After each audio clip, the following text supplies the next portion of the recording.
It's live top-ranked boxing from Harris Hotel and Casino in Atlantic City, New Jersey, featuring a 10-round heavyweight bout between Ray Mercer and PBA Senior Tour record book. Should he capture tonight's St. Petersburg Clearwater Open, he would pass Tita Semez on the all-time Senior Tour victory list with 8 titles. In order to make history, though, Handegard will have to defeat the Tour's hottest player, Gary Dickinson, who is looking for his 3rd win of the year and his 2nd straight senior title from the top seed position.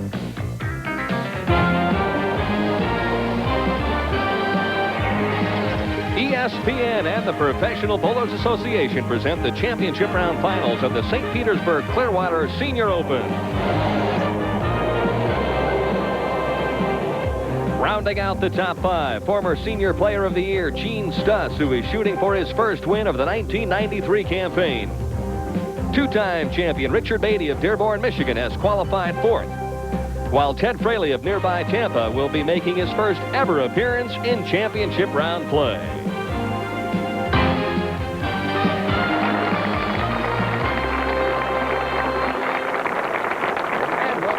To Seminole Lanes, located in Seminole, Florida. Good evening, everyone. I'm Denny Schreiner, along with PBA Hall of Famer Mike Durbin. And, Michael, you have a smile on your face this evening because the big 3 are featured 1, 2, and 3 here tonight. And the big 3 that we're talking about are Gary Dickinson, leading our tournament and the champion last week, trying for 2 in a row here in 2nd place.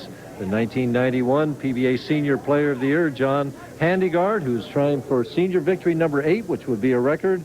And in the 3rd spot, Gene Stus, who seems to be there every week. He's the reigning Senior Player of the Year, but he's only won 1 game on television so far this year. The only guy missing there is John Handegard. And, of course, let us not forget the giant killer, Dick Beattie, and also a newcomer to the telecast tonight.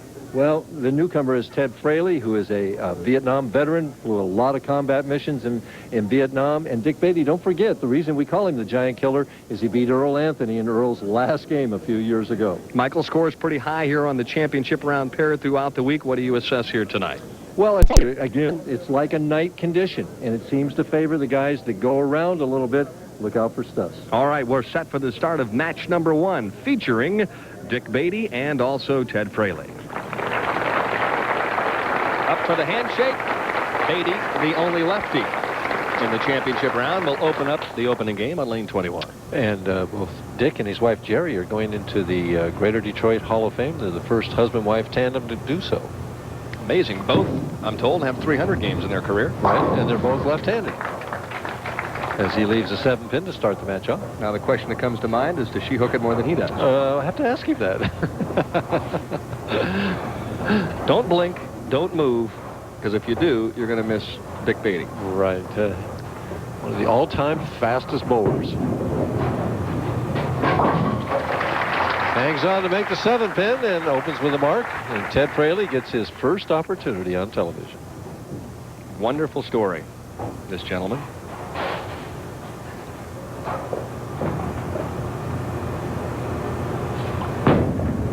Opening shot, tugged it a little bit through the nose, and he got lucky on the right-hand lane. Very, how should I say, mechanical almost in his approach. Very structured as he goes right through to the foul line. Changes equipment, cross lane for the spare. 5-step player, pretty straight arm swing. And he's on the board with a mark. He's happy about that. As we said, a 5-step player is holding the ball right about waist high. He'll take that first step with his left foot right there. Now watch how long he holds it. He stepped. The ball's late right here. Now as he hits the next to last step right here, he's right in time here. The ball's starting down. Nice long slide. Look at how square the shoulders are. That particular shot, he didn't get his thumb out real clean, Dan. That one's a little better right there. Still crept high, though. Ted mentioned to me that he felt like this pair of lanes was hooking 8 to 10 boards more than it did throughout the week. Well, watching the other guys play, they were in a little deeper than he is. He needs to either move a little bit further left or increase the speed a little bit more. At the baby split on the left-hand lane. Baby split, you know, is about a 2-to-1 shot. Should make it half the time for a pro, but first time on TV, he has no trouble. Ted's an interesting story. He's a retired Air Force fighter pilot who won the Distinguished flying cross for combat service over in Vietnam. Flew over 173 missions in Vietnam.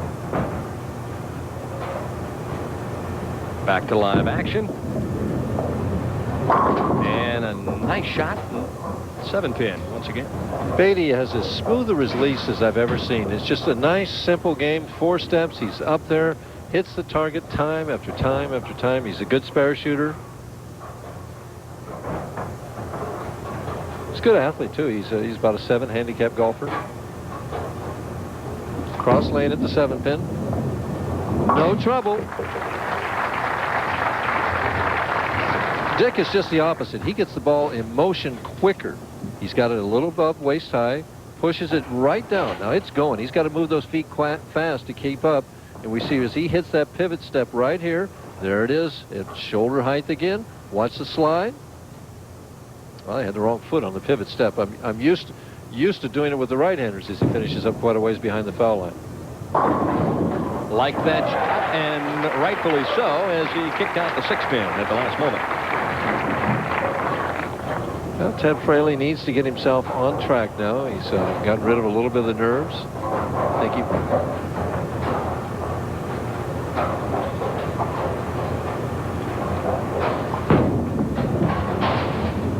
see that nice move? He moved in more, Dan, just like we were talking about. Excellent shot for Fraley, who finally comes up with a strike. And don't forget, big Saturday of football on ESPN, the Wisconsin Badgers. Who knows? They may end up in the Rose Bowl by the time it's all over. We'll take on Purdue. That one starts at 12:30. A little bit later, Virginia and Florida State. How about those Seminoles? Let's hope they don't let down. And then finishing off the evening, Notre Dame at Brigham Young.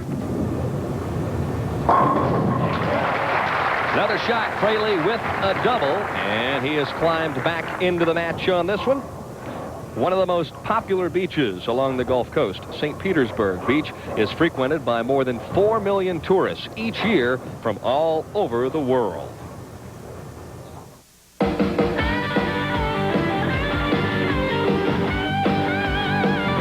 on, when you play the game and you're looking good, that's the Bud Light way, that's understood. Bud Light, the official beer of League Bowling and the Professional Bowlers Tour, brings you the Bud Light Bowling Hall of Fame Tournament. Registration for local qualifying is going on now. Contact your local bowling proprietor for more information. 1, 2, 1, 2, 3, 4. Give me a break, give me a break. Break me off a piece of that Kit Kat bar. Give me a break, woo! Give me a break. Break me off a piece of that Kit Kat bar. I love this place. It's the new Burger King Everyday Value Menu. Your favorite Burger King foods at lower everyday prices, like the delicious Whopper Value Meal for only $2.99. The new Burger King Everyday Value Menu. Have it your way.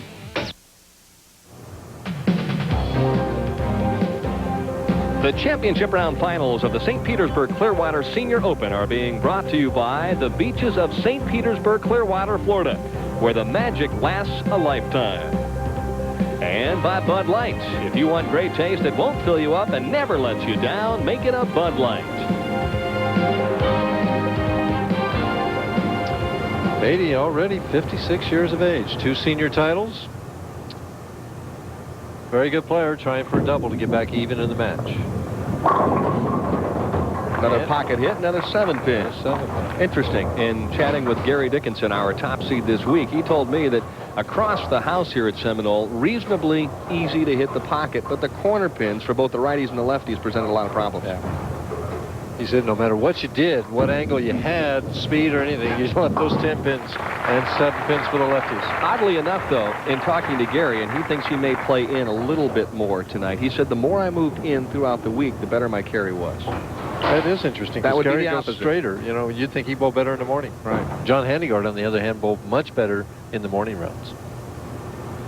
Down by 9. And in the 5th, the man who averaged 251 on this pair of lanes this week is having problems coming up with some X's. Well, the 7 pins present obstacles right now. He's looking at it from the standpoint that if I throw enough of them there, some of them are going to go down, but that's not panning out true right now. And all you can do is keep throwing the ball in the pocket.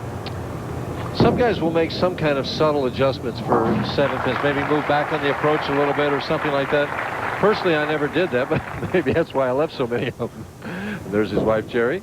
The other half of the talented tandem. Fraley has a chance to really jump out ahead now. Good shot. Light hit, and he's carrying the building at this point in time. And that's demoralizing for your opponent. You're throwing the ball in the pocket, and this guy can't miss strike him. In close to that third arrow. Pretty free swing. Square going to the line. Right over the third arrow. Ball slides a little bit. Rolls late. Gets the Dick Weber Wally. So after a couple of shaky shots to open the match, it's 3 consecutive strikes looking for the 4-bagger, and he caught all of that one. And it's a solid 4. He's happy with that, though. I mean, yeah. Told me that rather than go up the boards a little bit and take a ball that maybe wouldn't hook as much, that he went with something a little softer, something that would hook a little more, because he didn't feel like he was going to make a lot of great shots tonight. He wanted a little more area. Now, how's this for a guy that's analyzed? I told you, he's very analytical. I talked to him earlier, and I definitely got that approach. Or that feel of what he's like, what he's thinking, how his mind works. Most pilots are that way. I guess so. I don't know. I mean, we get the picture of Tom Cruise and everything, and Top Gun, you know, as a pilot. So we'll have to ask him about that. Yeah, right. What if he saw Top Gun? Looking for any kind of a strike. Dick Beattie says, I knew there was one in there somewhere if I just kept throwing the shots. Watch the 7-pin here. The 4-pin barely clips it as the ball hits the 1-2. It goes around and just nudges it over. And he looks at it and says, finally. But he needs 2 in a row here to get back in the match. He trails by 19. Could cut the lead down to 9 with a strike here. A little more loft. Oh. And all of a sudden, Dick Beattie is starting to figure this pair of lanes out. Later this month, John's Pass, located between Madeira Beach and Treasure Island, will host the 15th annual Seafood Festival.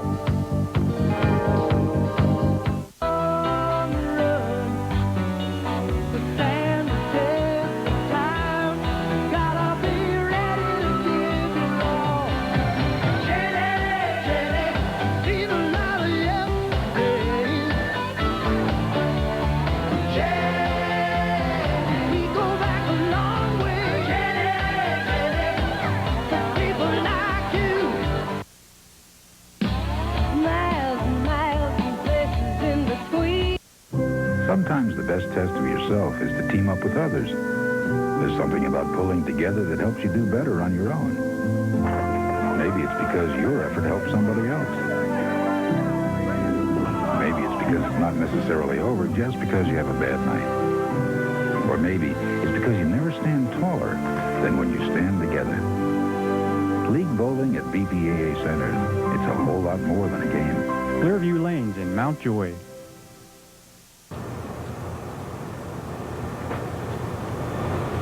Ted Fraley leading by 9, but the match starting to close in a little bit. Got that down early, and it really slid. He just did not get that ball out where he wanted to. And Gale looking on.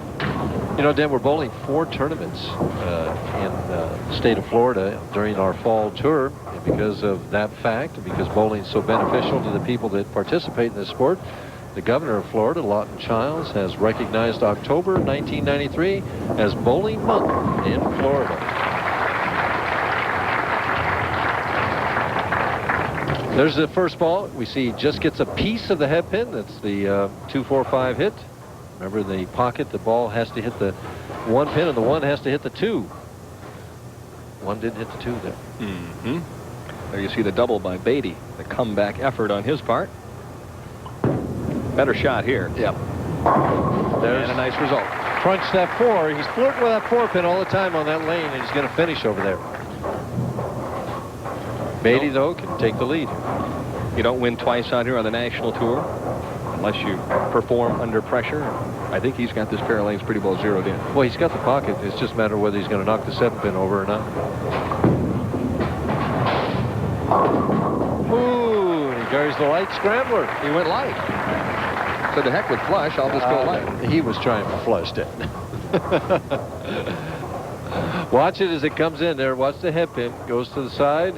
Boy, the one barely got the 3 there, and the 3 kind of mixed up among a few others there. It's the old bucket crumbler strike.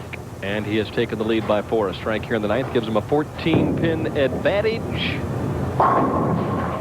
has come to play here in the opening match. Well, Fraley's still in the match, though, if he can respond to the challenge. I mean, he responded a lot of times in Vietnam, and now he's got to do it here. Neither player wasting much time.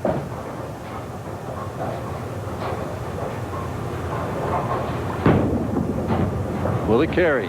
Yes, very nice. Comes down to the 10th frame here. Measuring the test, seemed very calm, very cool during the warm-up session. Fraley trailing by 4. Needs that first one in the hit. First hit in the 10th, as we can see the score there telling the story. 4 pins the difference. Both players on doubles going into the 10th. And a possible 244, a terrific game for his opening effort on national television if he would take it off the sheet. Oh, a little too much speed, and he got away with one there. Well, he needs to take advantage of that. Puts him up by 6. One more makes it 16.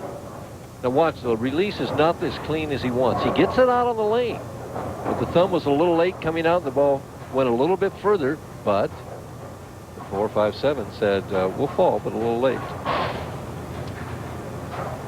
His reaction?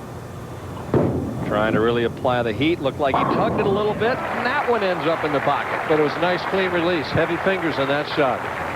So he comes right out and just answers every question right there. 244 with a strike. Beattie's fate is still in his own hands. But he's going to need 2 and count. And he knows it.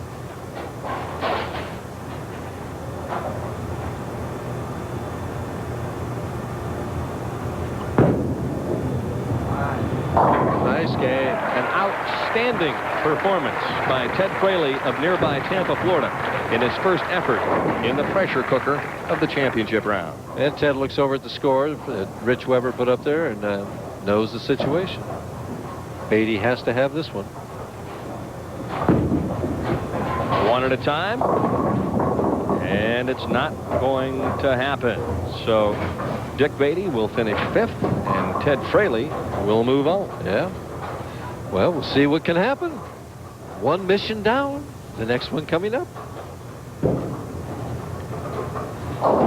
Seniors throwing a lot of strikes here tonight. Don't forget, next week they'll be doing likewise, and we're talking about the touring players at Marcel's Olympic Bowl in Rochester, New York. The Rochester Open. All the action begins 7:30 Eastern Time, and they have some of the greatest bowling fans in the country up there in Rochester, and they turn out for that event, and it's a wonderful week of bowling. Looking forward to it then. And for us, it kicks off our coverage of the touring players throughout the fall. For 4 straight weeks. That's right. Taylor, Michigan the following week, then Indianapolis, and then the Brunswick Memorial World Open. When we come back, Mike Durbin will get a chance to take you up close and personal to that man right there, Ted Fraley, who won his opening match here at Seminole. Your back works hard all day. You need Sealy Posturepedic support all night. Sealy's Sense and Respond support system has patented coils. Unlike other premium coils, Sealy's gives easily at first for comfort. Then, as weight increases, it responds with increasing support, correct support. And only Sealy Posturepedic has this steel span foundation with steel beams, not wood. Posturepedic support, only from Sealy. Now when you fly with Michael Jordan, you can have the seat right next to him. Showtime. Get the whole show in this great new video, Michael Jordan Airtime. It's free with your paid subscription to Sports Illustrated. The best way to get inside the action for over 20 million readers. Call this toll-free number now and let one of sports' most celebrated stars be your tour guide on an unforgettable behind-the-scenes journey. Here we go to The rim seems like a big old huge bucket. This is the greatest performance. Catch the excitement of the NBA. Then go with Michael to Monte Carlo and Barcelona for an inside look at it all. Nothing could equal what we were going through in Monte Carlo. Get your free video and 54 issues of Sports Illustrated for only $1.39 an issue. Save over 52% off the cover price. For quicker delivery, use your credit card. Take off with your free Jordan video and catch the next flight in Sports Illustrated. Call now. 1, 2, 3, go away.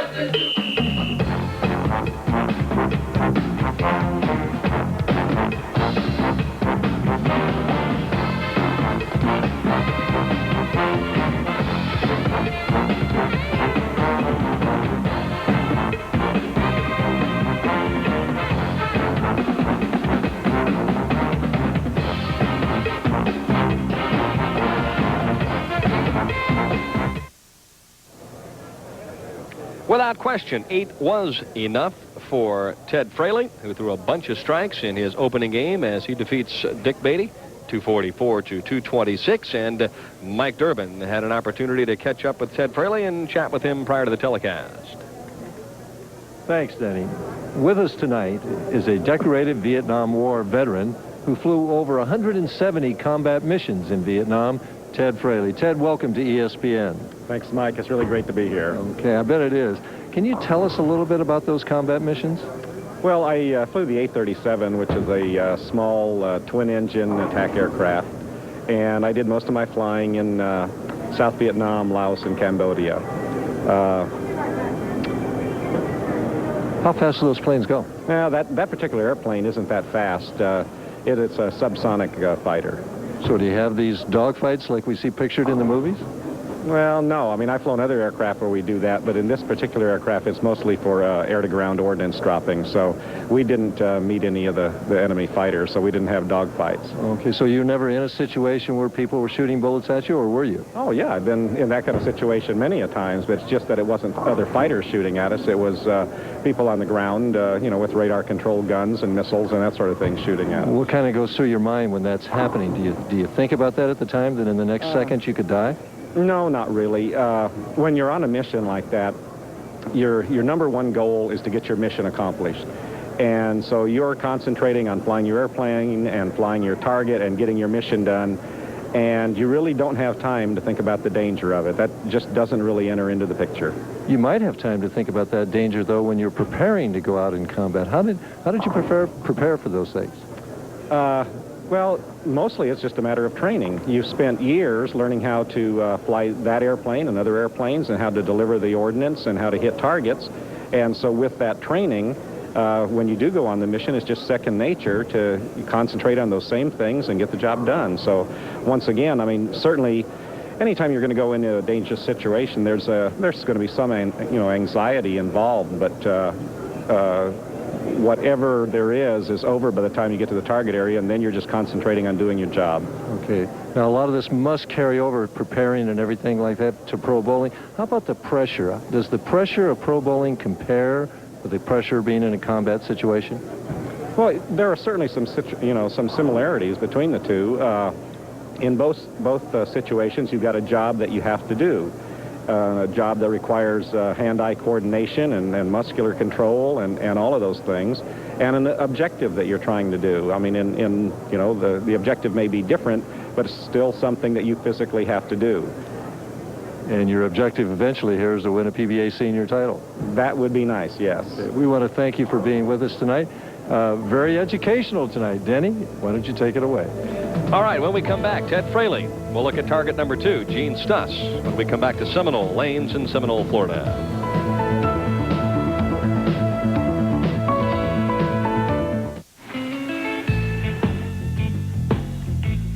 With Ryder's 24-hour number, not only can you get everything you need to make your move easier.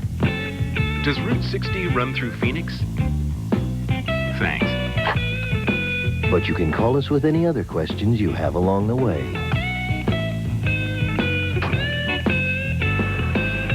Oh, and if you rent a truck by November 28th, you get a free Domino's pizza delivered right to your new home. In Colorado, there's all kinds of ways to go down our mountains. Easy ways, been there. Hard ways. Crazy ways. Okay, recap, ready? Easy. Hard. Hardly hard. Totally insane. But no matter how you go down our mountains, we've made it a lot easier to come on up. Just call for our free vacation kit with the Continental Discount Certificate. Done. Then take it easy. Or hard. Or, oh man. You protect yourself inside your car. Protect yourself under the hood, too. Walmart helps you take care of your car and your budget. Havoline Formula 3 provides complete engine protection. Or try Havoline Synthetic Motor Oil for better protection for the long run. Either way, you add more life to your car.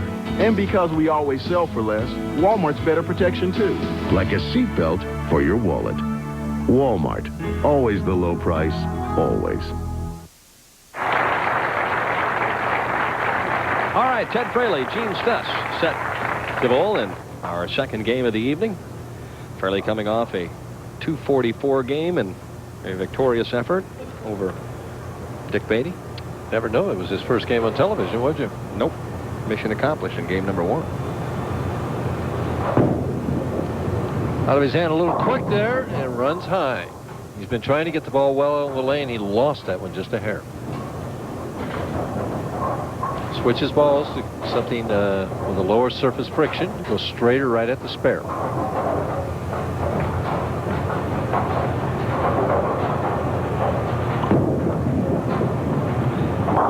Worked perfectly. And now Gene Stus's first opportunity.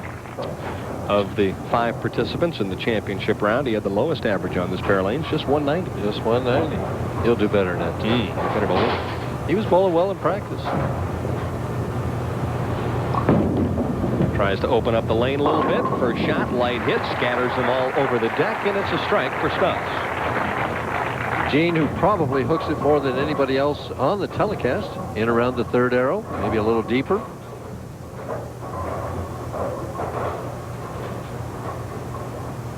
Trying for a quick double here to get out ahead.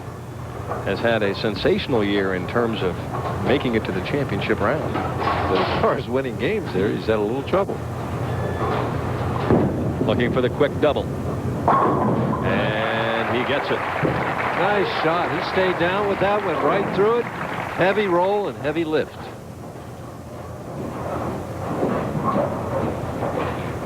Well, Fraley took care of one Detroit bowler. He's got to do another one now. They're tough up in that neck of the woods. Yeah, they sure are. More loft, a little more roll. Really nice reaction there. Well executed shot. All right, let's move from the lanes to the ice. National Hockey League night. The Detroit Red Wings and Toronto Maple Leafs will square off live at 7:30 Eastern Time on Friday night. NHL is back. You know, that interview with him and how analytical he approached everything, and just he was approaching his bowling the same way. He's got a job to do, task to perform, and that's how we do it, right there. Make the necessary adjustments, execute, go sit down, and get started again. Emotion, where is it? Is it there anywhere? Oh, like you were Mr. Animation throughout your entire career. Well, I'm stiffer now. Don't start. It's different. Oh, now you're like, sure, you're a comedian now. No. The only time you smile is when you got the winner's check. Well, there was reason to smile then. Oh, Gene Stus, one more there. 5-step player. We see the ball held above the waist. Steps. Now he pushes right in time. Hits that pivot step. There he is. There's the backswing, a little above shoulder height. Goes right through with a nice long slide. Stays down with a shot. Comes up after it's gone. The result was another 10. Trying for 4 in a row. Ball came off nice and clean, Mike. Ooh, ringing 10 pin. That might have been the best shot. I was going to say that the same thing. That was the best shot he threw of the 4. And left a hard 10. Watch this now. It hits dead flush, Deb. Watch that 6-pin. Oh, it never got close. It wasn't even close to the 10. About an inch away with the head of the cross lane. Spare of the 10. Gene Stus has to be a little disappointed in that result. In the result, but not in the execution. Oh, no. About 4 lanes down the way, John Handegard and Gary Dickinson warming up. Did you see that? Fraley just said something to Stus before he got on the approach. I wonder what he said. Amazing. I never did that in my life. Like I said, you were Mr. Personality when it came to executing in the championship round. Well, you were focused on what you were doing. Just like he is, but he's carried on a conversation. Did you even speak to your wife at times? She used to sit through all those TV shows. You probably never even there was one knew time, she was there. There was one time during the Tournament of Champions that she was selling real estate at the time, and I was struggling in the morning, and she came down during the block as he converts to 10. and says, well, so-and-so over here is playing the second arrow, and I was playing the gutter. And I said, here, I said, you sell real estate and I'll bowl. Enough said. Of course, if the truth be known, Debbie probably would have helped you get lined up there if you had. Oh, she helped me many times. Really, she did. She gave me tips many times and went on to win tournaments. Ted Fraley, after a double, a spare in the fourth, trying to get back on track. And does very nicely. Boy, he's throwing the ball so well. You know, that John's Pass you were talking about here, the last little thing on TV there. Right. Anyway, last year, when we were here, we went down to John's Pass, and my wife went parasailing there. No kidding. Yeah. And did you go? No, I didn't go. You've had enough excitement in your life bowling. You didn't have to go up, right? Another strike for Mr. Stus. You get up about 300 feet with that parasailing. That was a little too high for me. Watch him. In around the third arrow. Nice straight swing. Stays behind it. A little left of the third arrow. A live ball comes in light. Makes him dance. Well, that's an accurate assessment. Live ball right now. When that thing comes off his hand, it is humming, rotating, and looking for the pocket. So is that one. Boy, that was pretty. Wow. Great shot for Stus. Built in 1927, Don Cesar, locally known as the Pink Lady, is the guiding light used by sailors returning from the Gulf of Mexico. We're gonna have to bail.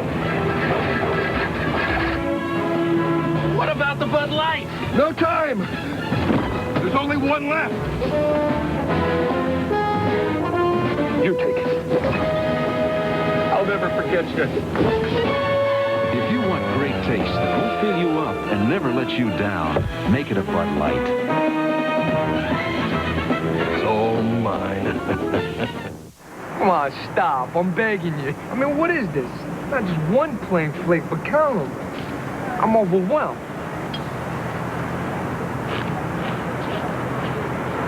What? All right, so I'm doing a 180 here. It's simple. That's good. Crunches. Yeah, I could go for them. Okay? Okay. Kellogg's Corn Flakes. Kellogg's Corn Flakes. You know you're killing me, right? Kellogg's Corn Flakes. Funny guy. Taste them again for the first time.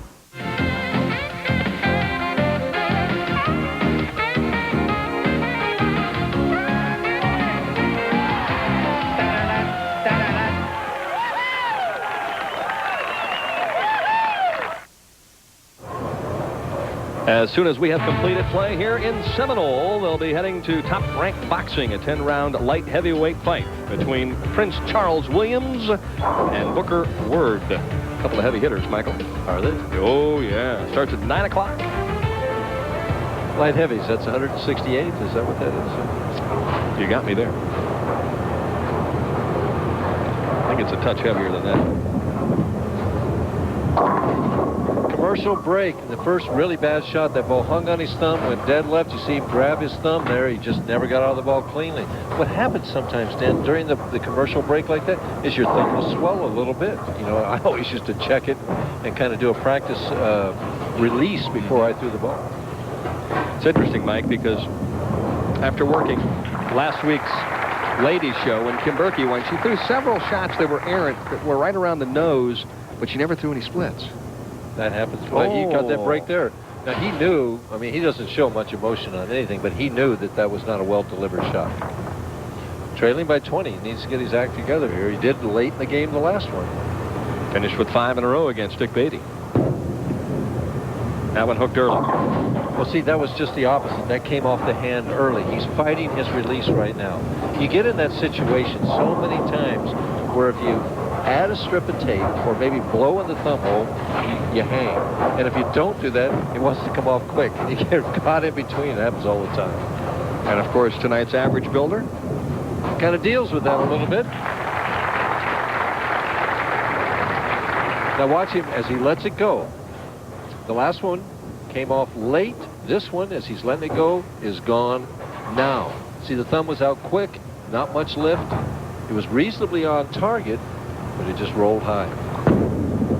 Stus by 22, make it 32, and he's just trying to run away. Gene looks for some help upstairs, and he needs it.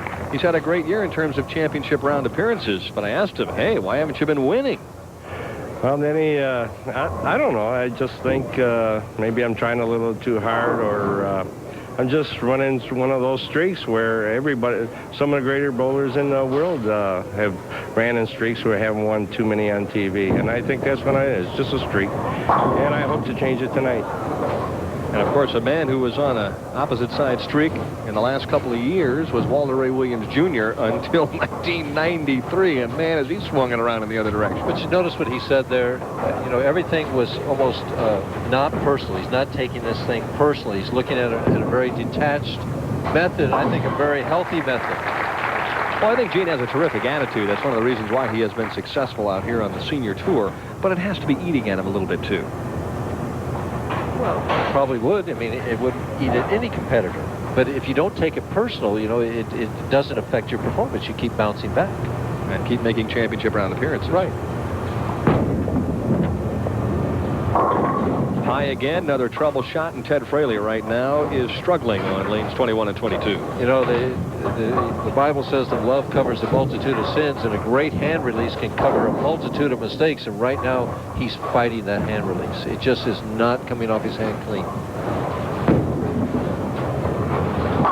Is that because he's a little apprehensive in the championship round? The adrenaline has come back down from the big opening win? It's ever since that commercial break when he came back out and hung in it. You know, he may have backed the thumb out just a hair, may relax the grip just a hair, something, but he's not confident with the grip right now, and when you're not confident that you're going to get out of it clean, you sometimes don't. I know the feeling well. That when he hung a little bit in.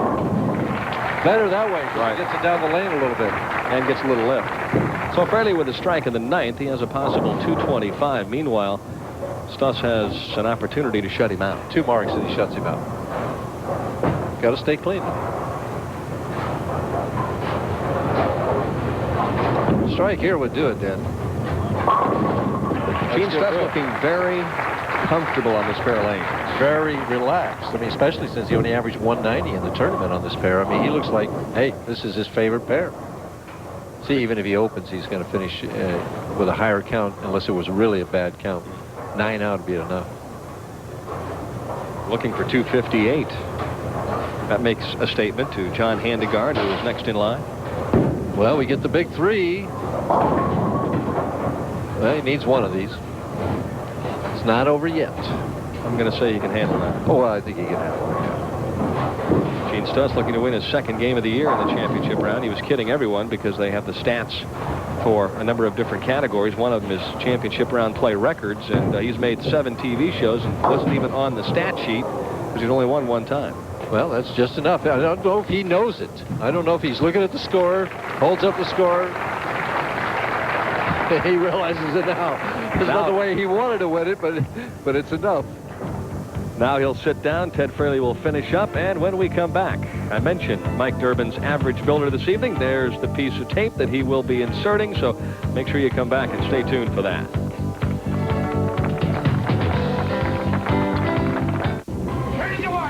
Is out of control.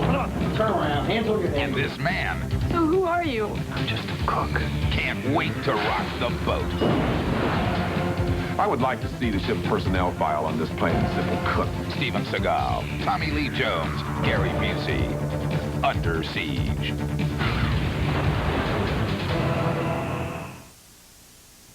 Has Saturday night lost its magic? Boy, you girls sure are cute. And I don't eat meat.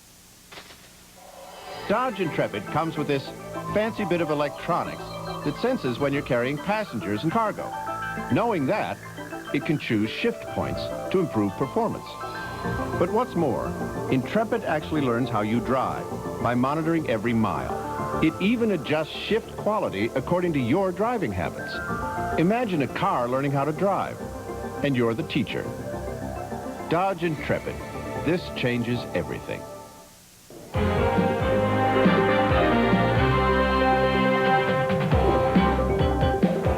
Well, fall has definitely come, and with it, all the different things that fall brings with it.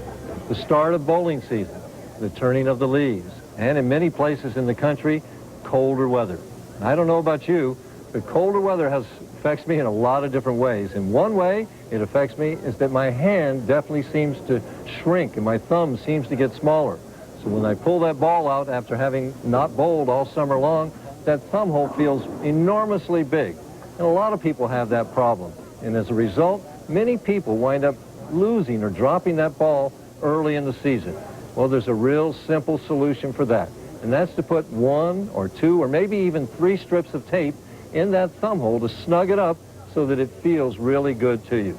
Now, you may want to use any tape that's comfortable for you, something you can buy in a department store, or I like to use this pre-cut tape that's cut right to the proper length.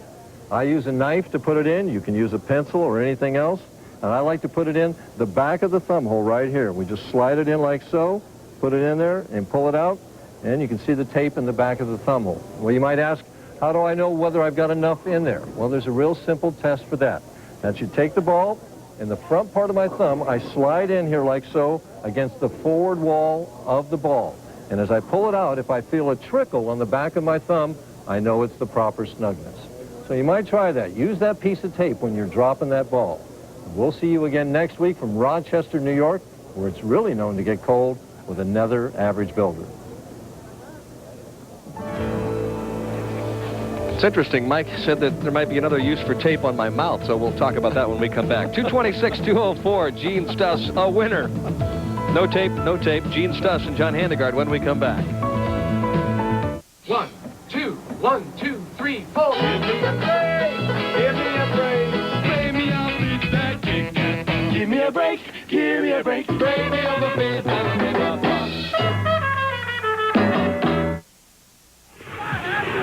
All-Pro quarterback Dan Marino. When the game is over and the pain starts, I want 2 things from my pain-relieving rub: fast relief and no odor. So I use Sports Cream, a strong pain-relieving rub that doesn't make me smell like a medicine chest. I just massage in Sports Cream for fast, odor-free relief. Cream or lotion, Sports Cream sure gets my vote for most valuable pain reliever. Rust. What it can do to the outside of your car, weak, neglected antifreeze can do to the inside. You need Prestone. No matter what happens to the outside, Prestone protects the inside. Prestone stops the rust that stops your car. Now when you fly with Michael Jordan, you can have the seat right next to him. Showtime. Get the whole show in this great new video, Michael Jordan Airtime. It's free with your paid subscription to Sports Illustrated, the best way to get inside the action for over 20 million readers. Call this toll-free number now and let one of sports' most celebrated stars be your tour guide on an unforgettable behind-the-scenes journey. Here we go to the rim seems like a big old huge bucket. Catch the excitement of the NBA. Then go with Michael to Monte Carlo in Barcelona for an inside look at it all. Nothing could equal what we were going to do in Monte Carlo. Get your free video and 54 issues of Sports Illustrated for only $1.39 an issue. Save over 52% off the cover price. For quicker delivery, use your credit card. Take off with your free Jordan video and catch the next flight in Sports Illustrated. Call now. The Red Wings. The Maple Leafs. Super scoring Steve Yzerman and the Red Wings face the Maple Leafs Friday live on ESPN National Hockey Night. Terrific crowd on hand here this evening at Seminole Lanes in Seminole, Florida. That's St. Petersburg Clearwater. Known as the senior capital of the world. Is it? Yep. I didn't know that. Got the seniors, 2 great senior players battling it out right here. That's why you're the most recognized man this week in this bowling center. All my fans are 60 plus, Ted. The handyman starts right where he'd like to, with his strike on the left-hand lane. This, we kidded about the big 3 to start the telecast, but you got 3 guys right here. These final 3 that'll get after each other.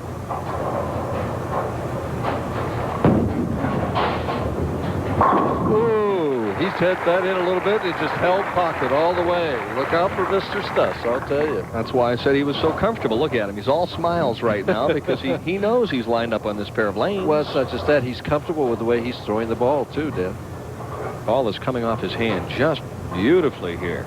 If you want to study the proper release right now for this pair of lanes, you'd watch Gene Stus. You know, talking about the big three, with the big four thrown in there, John Handegard bowled another 300 this week. What else is new? Light hit, shake him up, dice the 5 out from the inside angle. He's comfortable. Ball's alive. Handegard better strike. John will take off next week's event because he's heading over to Ireland. Yeah. Go to Dublin, Seminole Lanes. Do a little bowling over there. Boy, he didn't throw one like that in practice. Just didn't come off his hand clean or locked. Thumb popped. Yeah. That opponent having a little area and doubling quick sometimes make that span a little shorter.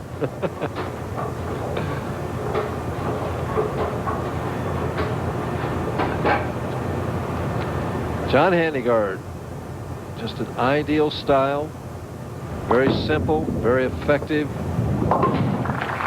Something you teach to everybody. Watching 4-step player, see he's got the right foot in front of the left there. That's done by design.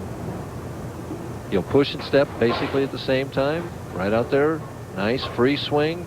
Hits the next to the last step. Swing is right shoulder high. Watch the nice long slide, the steady head. Shoulders are squared, and look at the left arm out for balance and the right arm come up for the follow through. Should have struck. It was so pretty. Classic style. That's all right. He made up for it there. But John realizes that he is bowling against an opponent tonight that's not going to give him much room for error. Interesting. He had 4 practice shots, Dan, and he took 3 of them on the right lane. In fact, I think he took all 4 of them on the right lane. The last 3 he got strikes with, and he chose to finish on that lane. Stus again, out and back. Oh! And he is carrying the building at this point in time. I like to see that one again to see what hit the 7-pin. Something hit the 7-pin really late. Watch it. Let's see if we can pick it up. The ball hits the head pin. It goes to the wall. And it looked like it looks. Watch the 4-pin. I think it's the 4-pin that gets it late here. I think it is the 4-pin. It is the 4-pin. Got it late. Trying to take advantage of it, and doesn't. Leaves the 2-pin. So Handegard can get back in the match if he can respond there. Gene started with the first 3 in his opening match. Does likewise here in game 3. Well, it appears from watching the reaction that the right lane hooks just a little bit more. It does for Handegard. I know. He told me that.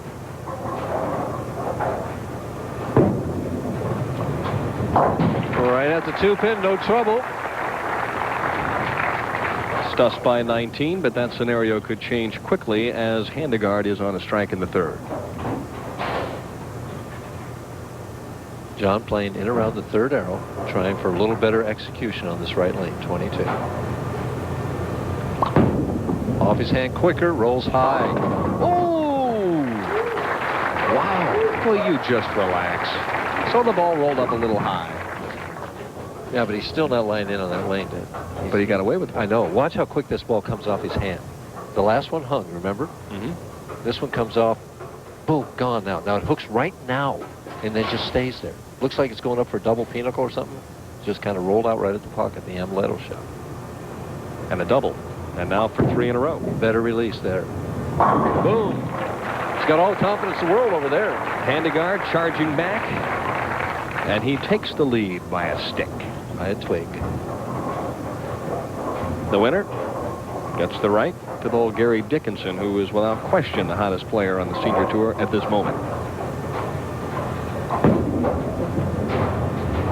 Pretty shot there. Oh, man. I'll tell you what, Stus is throwing it as well as I've seen him throw it this year. Talented man. 1 pin through half the game.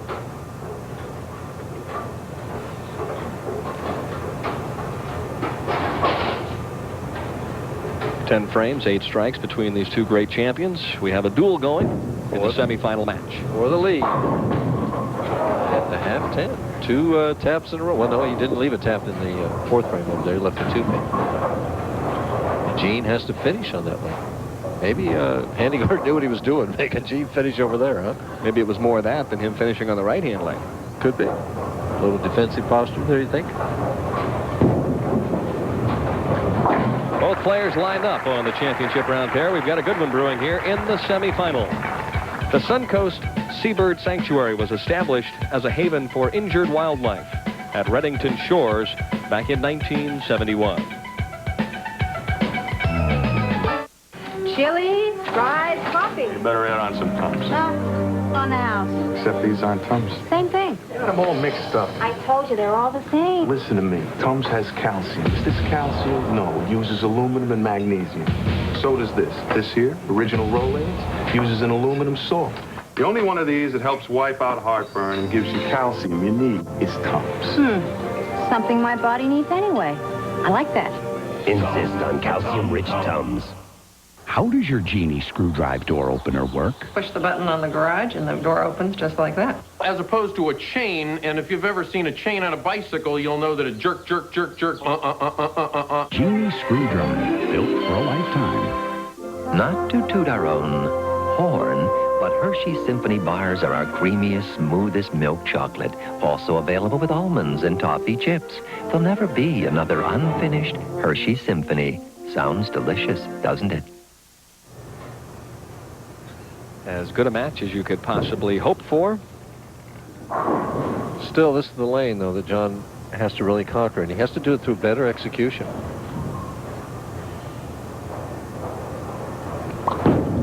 Better release. Good shot. All the way. Interesting. I had a chance to talk to John, and I asked him, hey, if you win tonight, you become the all-time winningest player on the senior tour. He hadn't even thought of that. Well, I hadn't given that much thought. It's always nice to be ahead of somebody like Tita, but that really hasn't been a prime consideration for me. Pretty matter of fact about it, huh? I would say. For a guy who could be the all-time title leader. I think he's thinking more player of the year this year, and that he needs to win this tournament to have a chance at that. And he's got a shot at Dickinson if he wins this match. Wow. Senior bowling at its finest, Mike. Let's speak the truth here. He's just a machine when he gets going, though. I kidded him. I said, John, you got to start practicing more. You got to work a little harder on your game. He was out practicing before the telecast tonight, before the official practice session started. Gary Dickinson said he couldn't believe that he was practicing again. Stus trying to come back and just cannot knock down the 10-pin, and a man who has done a masterful job in hosting this event this week, Jerry Krause, the proprietor here at Seminole Lanes, enjoying the senior action. Cannot say enough about he and his son Kevin is right there in the forefront. Those two gentlemen work as hard as anybody in the bowling business to make their business successful and also their tournament as well. And what they've done is get the whole community involved. I mean, they've gotten everybody here in the St. Petersburg Clearwater area involved. And don't forget, horse racing coming up Friday on ESPN, the Meadowlands Cup from East Rutherford, New Jersey, live at 11 p.m. Eastern Time. It's like the week before the Breeders' Cup. So a lot of great races.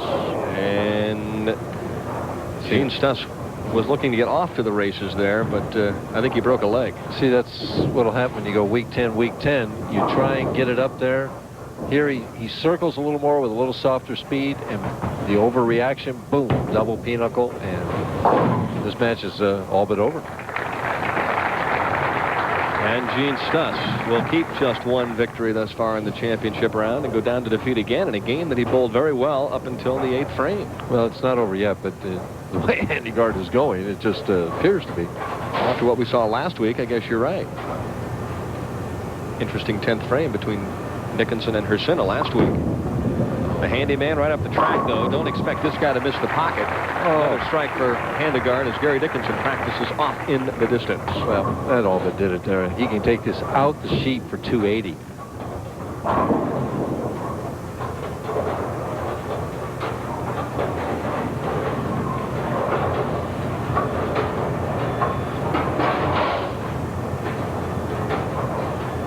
Handegard looking for, what is it, 7 in a row now? Pretty shot, pretty shot. Light hit carry. Handegard with a smile. Sits down as he jokes with the fans here at Seminole. It's easy to be fun and relaxed when you get 7 in a row. You're not kidding. Stus started with the first 3 and then fizzled a bit. Had trouble trying to get the 10-pin out on a couple of shots. Same thing, the circle with a softer speed, and the ball overreacts. Well, he's in a situation, though, Mike, where he knows he has to keep striking. So you can't just keep hitting the pocket and leaving the soft end. You've got to make some kind of a move. I understand. That's very true. I've been in that situation, you know. If the guy you're playing with keeps making birdies, you better do something to do the same. See, the problem happens, you know, when your quality shot, when it comes off your hand clean with heavy fingers, and it comes in half pocket and leaves the weak 10, your mind says, what do I do? I mean, I know if I move right, it's going high. And so when your quality shot doesn't strike, well, you know you're in trouble. The only thing you could do would maybe what? Slow down the speed just a fraction? That's what he did, and he got double pinochle. So you lured me right into that, didn't Yeah. you? You set the snare. Now I'm hanging by my ankle up in the tree. Cut me down, would you please? Gene's hanging. Oh, Gene's already hung, to be quite honest. As once again, Handegard gets an opportunity to bowl for a PBA Senior Championship. Frustrating year so far for Gene Stus, who has really bowled very, very well on a weekly basis. I'll tell you what's going to happen, though. It'll all turn around here somewhere along the way, and this guy will go on a tear. Well, what did he say at the top when you talked to him about it? He says, hey, these guys have been bowling great against me. Yeah, that's true, too. And here, Handegard can shoot 280 at him. You know, it's hard to win when guys throw 7, 8 in a row at you. We've heard that story a few times in the last couple of years from John Handegard as well. And we heard it from Walter Ray, too. Oh, no question. Isn't that funny how that can happen at times?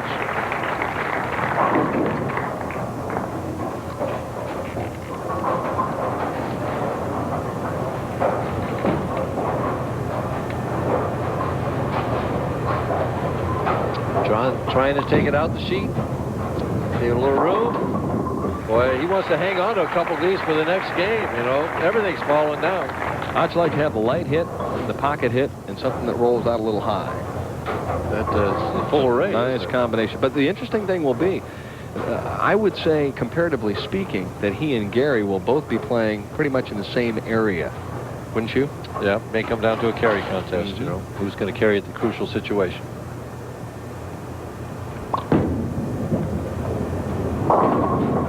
Another interesting thought that just occurred to me is John leaves a light 8-pin. Gary Dickinson, we know his quest is to be Senior Player of the Year this year. To get toward that, he had to defeat John Handegard last week, and now he has to defeat John Handegard. If he does both that, he may be well on his way. It's interesting, as Gary still feels it might come down to the final event. It can, especially if Handegard would win this tournament, I think. John Handegard with a beautiful performance defeats Gene Stus. The St. Petersburg Pier was built back in 1884 and renovated in 1973. For 3/4 of a century, it has hosted the Festival of States Parade. Swiss Army Brands Limited is proud to present this amazing games moment. In medieval Japan, samurai warriors had to hit small targets at a full gallop. Can you guess the penalty for missing the target? The answer after this. The designers of the Swiss Army brand original watch created a timepiece of classic simplicity and pure function.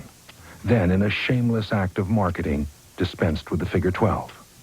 The watch, from the people who bring you the knife. The designers of the Swiss Army brand original watch created a timepiece that is durable, accurate, and the very definition of function. Then, they just went nuts. The watch, from the people who bring you the knife.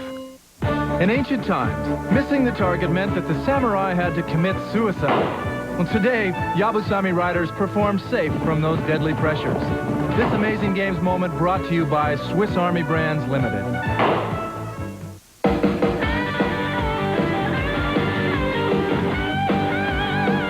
Come on, when you play the game and you're looking good, that's the Bud Light way, that's understood. Bud Light, the official beer of league bowling and the Professional Bowlers Tour, brings you the Bud Light Bowling Hall of Fame Tournament. Registration for local qualifying is going on now. Contact your local bowling proprietor for more information. Imagine a cold medication so effective, one tablet keeps symptoms from coming back a full 24 hours. Introducing Effidac 24, the first cold tablet for consistent 24-hour relief. Look, Sudafed drops off after 6 hours, Tavist-D after 12. So your symptoms keep coming back. But just one Effidac gives consistent relief for 24 hours. so your symptoms don't come back. New 24-hour Effidac keeps cold symptoms from coming back. Up next, championship frame. And let's take a look at match number 1. It was Ted Fraley with a second strike in the 10th. And he finished this game out with 5 in a row. He was up by 6 when he got the first one in the 10th. This one put him up by 16. It really put the pressure on Dick Beattie. Threw it really well, too.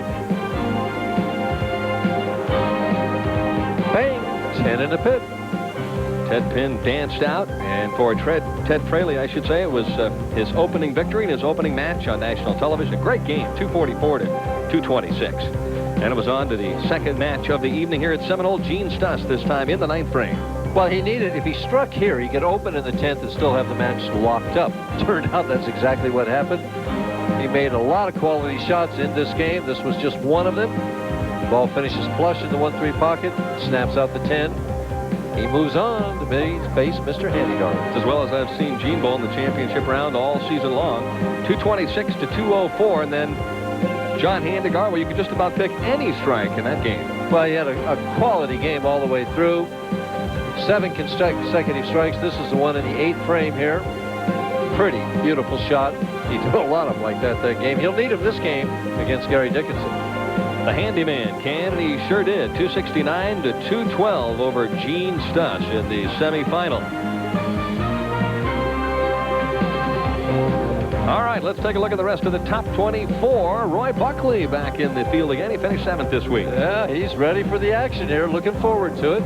Tommy Evans, we saw him earlier. Larry Landis finished 9th.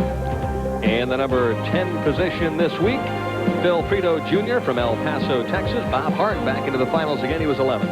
And Jim Long, we saw him earlier this year. And Les Zykes, steady Les. 14th position, it was Vince Range, and Barry Gurney was 15th this week. Dave Sutar, the Hall of Famer, in 16th spot. And a quality left-hander, Rich Holden, in 17th spot. A lot of new faces in the finals this week. 18th place, Dan Roach, and the Twister, Robert Gibbs, was 19th. In 20th, Bobby Meadows, my old boss, and from Huntsville, the Alabama fan, Jimmy Certain. Smiling Jimmy Certain. 22nd, Jack Horner. Al Sanford was 23rd this week. And in 24th, Adam Toney. Hobo Booth was our alternate from Canoga Park, California. Who's going to be the player of the year on the senior tour in 1993? The match that you're going to see in just one moment could go a long way in telling the story. Dickinson and Handegard when we return to Seminole.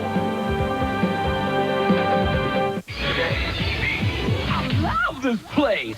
It's the new Burger King Everyday Value Menu. Your favorite Burger King foods at lower everyday prices, like the delicious Whopper Value Meal for only $2.99. The new Burger King Everyday Value Menu. Have it your way.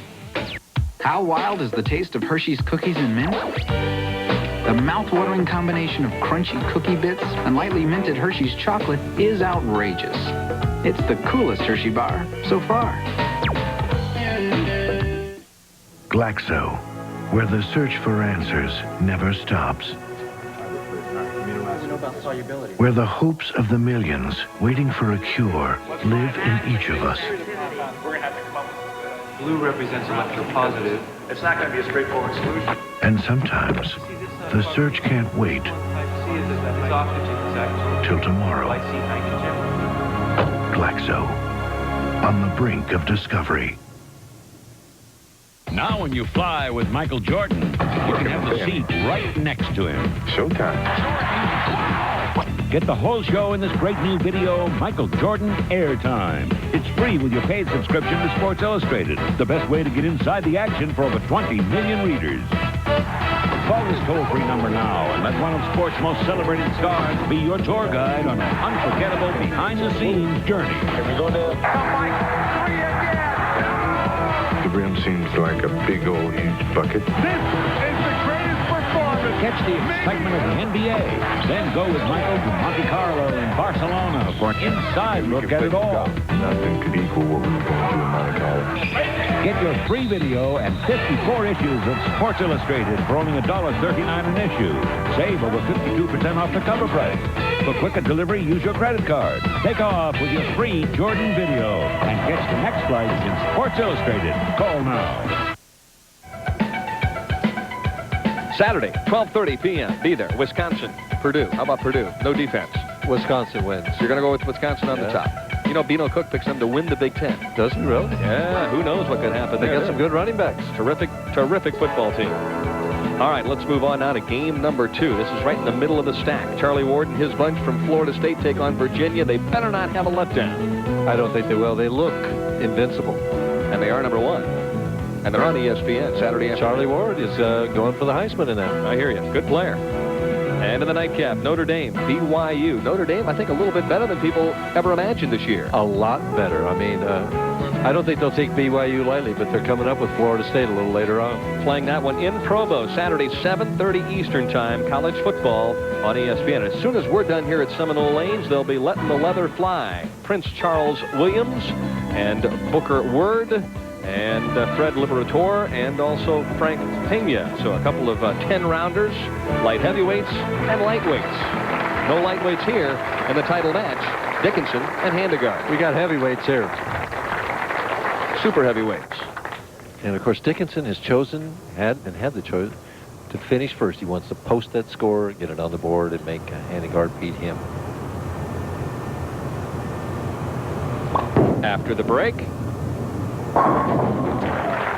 No problem. No problem so far. No problemo. Right now, he's cool running. He is cool, I'll tell you. But so is this guy.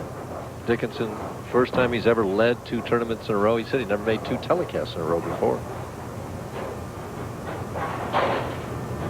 Split with Handegard. This is the rubber match. Bang. Just the way he opened up last week's final game. Gary just as smooth as silk. He goes to that line with that semi-controlled arm swing. Holds the ball up by the chin. Brings the arm down, the left arm right at his side. Here he is in the pivot step with the arm swing going up slightly above his head. Drives right on through with a nice long slide, well on balance. Look at that finish right up through here at the end. Can't do it much better.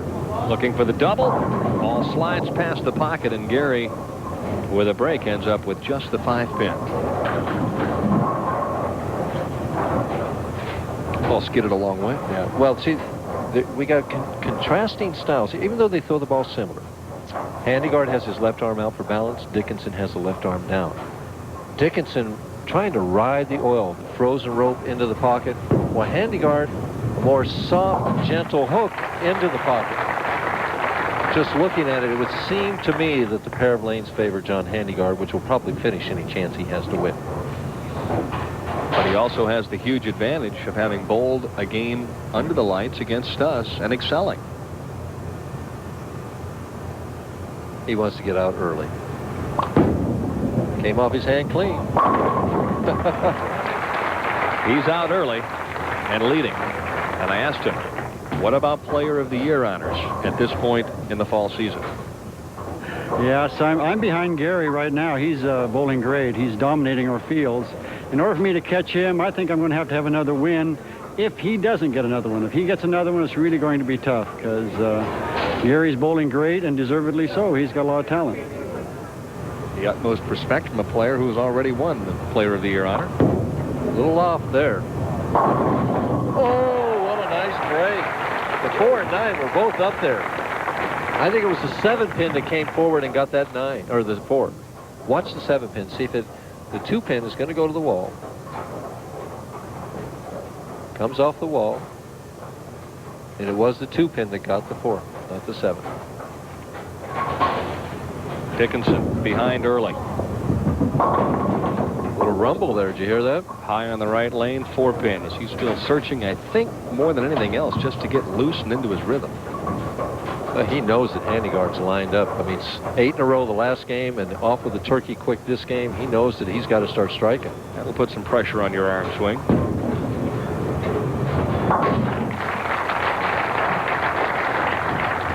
As he lets it go here, Gary always did have a high track here. Stays right behind Will. Looks like he got a little turn there at the end. You wouldn't think that would rumble, but it did. Right about now, it starts hitting that thumb hole. Maybe it was a good thing because the ball could have gone higher, and he broke up the split. Sliding past the head pin on the left-hand lane the last trip. Plenty more roll on this shot, and a beauty. So, a strike on the left-hand lane, and that at least starts him in the right direction. Hey, Gary, what I noticed on the senior tour is he's just so relaxed. He just seems at peace with himself and very, very confident.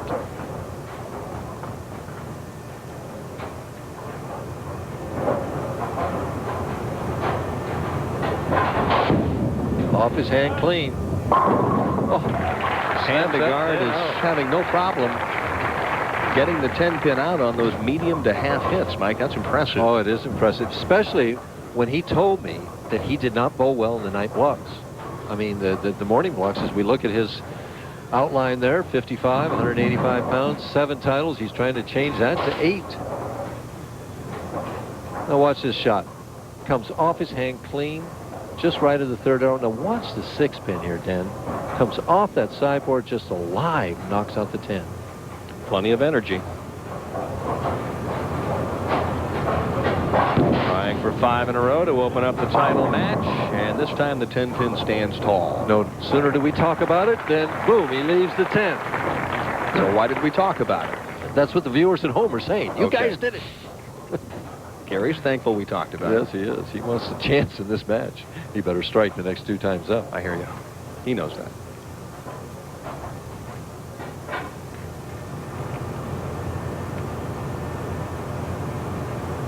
Cross lane at the 10-pin, flattens it out, changes hand releases to make that spare, not balls.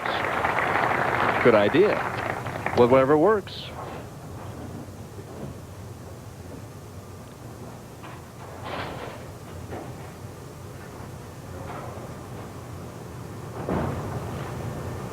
A little extra time, Dan. Needs a strike, more loft, more fingers, and no luck whatsoever for Gary Dickinson on the right-hand lane. Had a lot of things going at that 10, but it wouldn't knock it over. He wanted that desperately. He certainly did. Gary, one of the best spare shooters of all time at the 10-pin. You mentioned that he had never even made 2 shows in a row on the national tour. I asked him, hey, what about winning 2 titles in a row out here on the senior tour? No, in fact, we were talking about that a little bit earlier. I think this is the first time I've ever made 2 TV shows in a row. I've made a lot of finals, you know, in a row and things like that. But this is the first time I've ever made 2 TV shows in a row. So obviously it'd be the first time I'd ever have a chance to win 2 tournaments in a row. He has his work cut out. Ooh, the fast 8. First time I've seen that in ages with this urethane equipment of today. The ball kind of hooked early and set up with good speed, and the 2 just flew over the top of the 4-7. And Gary is just searching and hunting, trying to find the right combination as quickly as he can, as we see the 2 fly right over it. Nicks the 4, but doesn't knock it over. And Handegard definitely in the proverbial catbird seat. He'd have to give this one away, almost, it appears, for Dickinson to win. Handegard ahead by 32. Although they say if you can do it with a pencil, you can do it with a bowling ball, so Dickinson can still do it with a pencil.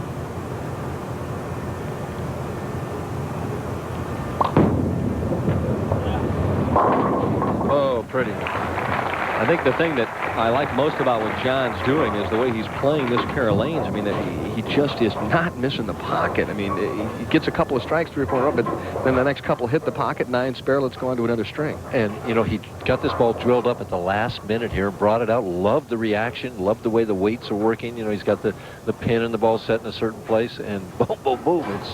He does that better than anybody.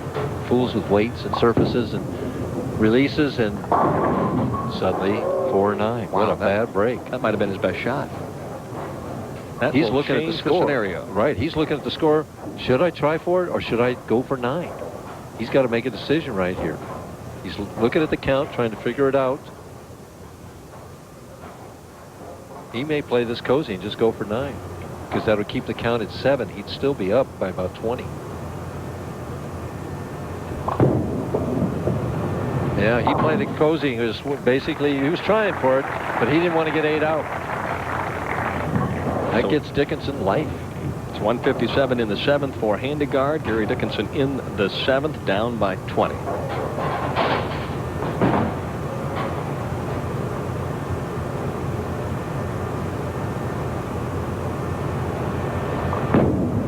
Gotta have it. Wow, he's just hunting it, but he can't get the ball to hold on the right lane, but he's afraid to throw it away from the pocket that it won't come back. He's trying to ride the oil in there. See, that's left of the 3rd arrow, or right around on the 3rd. It was just hooking right there. It's too high. The good news is he only has 1 more frame on that lane. Had a chance to talk to Gary about the Player of the Year race, how he sizes it up at this point in time. Well, tonight would be a big key because Gene Stus and also John Handegard's on the TV show with me. So if John should win, it put him right in the running again with me and John Hersina. So tonight would be a big key. It'd be my 3rd victory of the year, and I still think it would go down to the Senior Player Championship. Over the thumb hole and the 4-pin stands, and that lucky good luck piece, half a heart, that he's wearing on his collar right now is not quite getting the job done. Well, anything can still happen. That 4-9, popped up for John. He just hasn't had much luck at all in this one tonight. Dickinson with only 2 strikes in 8 frames. Handegard seemingly invincible, but that 4-9 could happen again. You never know.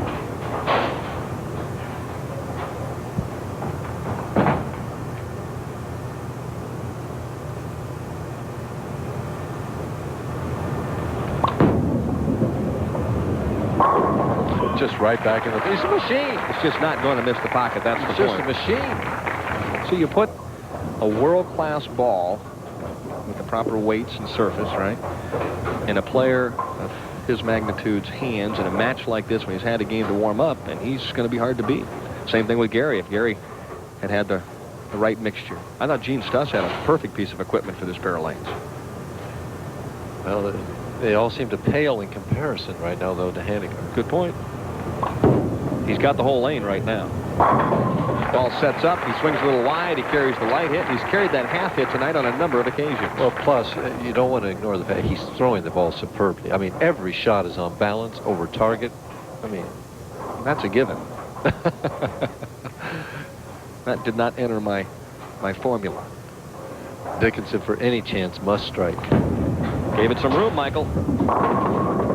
Ooh, and he barely hung on as he carried the walls. And look at Gary's face. He says, I finally got it right at the target on lane 22. Finally, he was trying. He probably moved another board left. Gave it a little more room. It doesn't get back flush, but it is a strike. He still has a potential score of 214, which would get Handegard's attention. Fast 8 and a 4-pin the last 2 tries on 21. He's been closer on this lane. Great clutch player. He'll have to do it here. More loft. Ooh, a ton more. Hey, see if he does that again. Looks to me like he's just giving it a little more room and hitting it harder and trying to hook the ball a little more. He was trying to fit that ball for 8 frames. Watch the loft. See how far he gets it over the line. Way out there. Forward roll all the way, Dan. There's no side roll on that ball at all. Handegard was interested. Look at that reaction. He doesn't want to have to mark. He does not want to have to mark. Handegard knew that sooner or later Gary'd get lined up. Let's see what happens here. Loft again. Another good shot. Oh, and the hard 10. Handegard doesn't have to mark. He just has to show up and keep it on the lane. Quality shot from a great champion. Gary Dickinson will finish 2nd in Seminole. I'll tell you what that's going to do, though, Dan, is it is going to send this race between those 3 guys, Hersina, Dickinson, Handegard, down to the final tournament. That's $25,000 for that last tournament to the winner. And one of these 3 guys, I would bet, is going to be vying for that championship. What if Stus wins a couple back-to-back? Yeah, and the big one at the end? Yeah, he could do it, too, still. Oh, I'd say there's 4. Of course, Ronnie Winger had 2 titles already this year. What an interesting year on the senior tour. Magnificent performance, though, by John Handegard. I mean, just to come out and blow away these 2 guys the way he did. Just by methodically throwing shot after shot in the pocket. And I think what makes it so much fun to watch these great senior players, not only in the championship round, but week in and week out as fans, is that on any given night, Stus might have knocked off those top two, or Gary Dickinson might have gone through those two. That's how even it is out here right now. On any given night, any of these 3 or 4 guys can go out and win a tournament. I was just really impressed by this performance. He's going to finish it up with 247, 269, 247. He had, let's see, 4, 8, be 9, 10 strikes in this game, and had, I think, 8 or 9 in the first game. So, I mean, there weren't too many spares then. No. And those he had, he covered. Brilliant performance for the handyman, and Seminole tops it off with a strike, and they're on their feet, and rightfully so. Gary Dickinson, the first up off the bench to congratulate. A wonderful effort. The final score, 247 to 203, as Handegard wins his second on the senior tour here in 1993.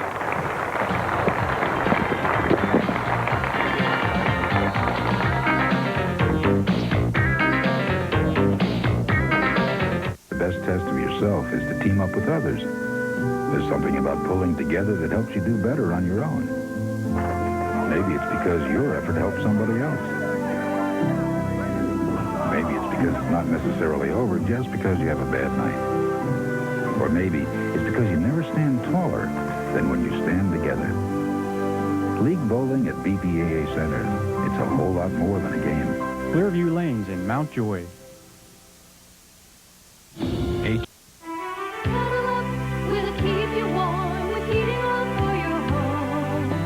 Rev it up, your car and you, we're keeping you on the go. Fill it up, we are the name in town. People have come to trust Newcomer Oil. You'll be comfortable with us. Newcomer Oil. You'll be comfortable with us. Rev it up, fill it up, Newcomer Oil.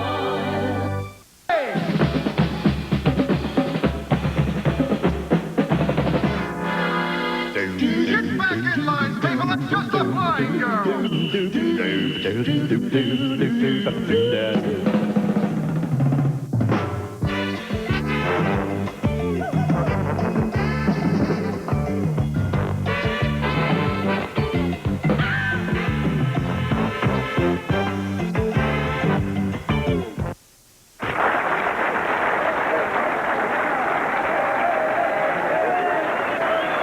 247, 203. John Handegard, the winner here at Seminole. And Bruce, you've got a wonderful trophy to present.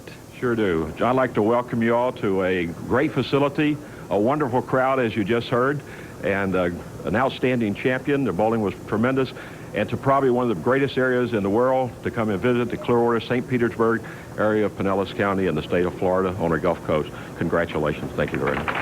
Thank you very much, Bruce.